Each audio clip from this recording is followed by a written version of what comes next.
تصدقوا ان احنا كلنا كان مضحوك علينا وبنشرب بودرة بلاط ولا بودرة سيراميك؟ ايه يا جماعة؟ هي وصلت لكده؟ امال الواحد كان بيصحصح كده ويفوق من ايه؟ على العموم الحمد لله انا ما كنتش بكتر منه كتير، انا كنت بحب اللي هو البلاك او الكلاسيك. فعايزه اقول لكم الحمد لله، بس هي المشكله بقى في الضيوف اللي كانت بتجيلي كانوا بيطلبوه بالاسم، وكانوا بيبقوا عايزين اجيبه او ابعت مثلا اجيبه، او لو عندي اعمل لهم منه. فعايزه اقول لكم سامحوني بقى لو شربتوه عندي، عشان ما كنتش اعرف ان هي بودره بلاط. يا جماعه حد يقول لنا الحقيقه فين؟ الحقيقه فين؟ يلا بينا ندخل نعمل احلى مشروب يصحصحنا ويفوقنا كده الصبح بطريقه سهله وبسيطه، وطريقه كمان مضمونه. ولا بودره بلاط ولا بودره سيراميك ولا بودره عفاريت. يلا بينا ندخل، يلا بينا.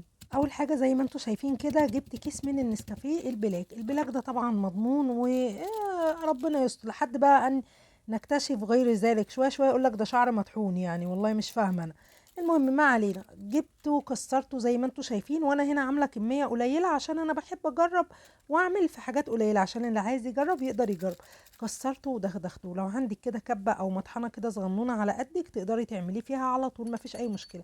حطيت بقى عليه ايه؟ حطيت عليه نص معلقه من الكريم شانتيه، وحطيت عليه نص معلقه من السكر البودر، والسكر هنا مطحون.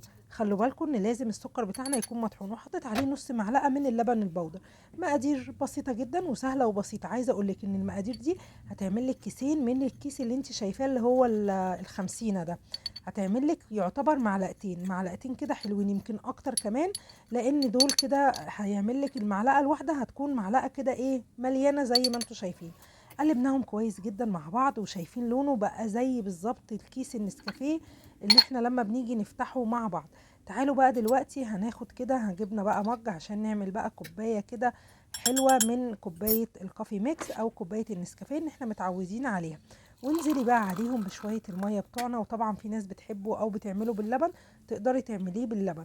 طبعا اعذروني البخار طبعا طلع كده عليكم، معلش ولا يهمكم وما تخافوش، هتروح دلوقتي اهي راحت الحمد لله. هقلب بقى، ولو حابين تضيفوا سكر تقدروا تضيفوا سكر. بصوا نفس الشكل ونفس اللون، وعايزه اقول لكم نفس الطعم، يمكن احلى كمان وطعمه حلو قوي. جيت بقى هنا، جبت بقى عشان اوريكم بقى المصداقيه، طبعا انا اهم حاجه عندي المصداقيه. جبت كيس من الكيس ال50 ده وفضيته في بوله صغنططه صغنططه. البوله دي اصغر من البوله اللي انا كنت عامله فيها الخليط. بصوا حتى الصغيره ازاي، بصوا الفرق شايفينه؟ طبعا الفرق واضح. جبت لكم بقى واحده صغيره كده زي التانية، وابتديت اوريكم الباقي من ايه، من اللي احنا عملناه، ووريتكم الكيس اللي احنا كان عندنا موجود. بصوا اهو نفس الطعم ونفس كمان الشكل. مقادير سهلة وبسيطة ومظبوطة جدا. كنت معاكم مي أمين، واستنوني في وصفات تانية جاية كتير. يا ريت لو عجبكم الفيديو ما تنسوش اللايك والشير. باي باي.